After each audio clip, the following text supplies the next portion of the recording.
Destiny, can you pass the... Sorry, you was talking? You seem a little tired, Winnie. Actually, you've been sleepy a lot lately. Been there. If I don't get a solid 14 hours, my brain does not work right. How many hours did you sleep last night? I don't know. I was asleep. This lady. Already? Seriously, Winnie, what's up? I just haven't been sleeping well. How come? Reasons?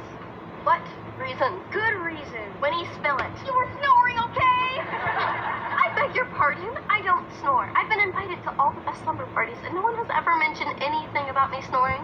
Aw, that's sweet. But they're being nice. You snore hard. I do not. Destiny, don't be embarrassed. So what if you have loud boogers? I have perfect boogers. And I don't snore. Then you'd have no problem with me setting my phone to record audio tonight. What? Since you have perfect boogers and all. Sure. Go ahead and record me. I have nothing to hide. But if I say anything about Harry Styles in my sleep, it's off the record.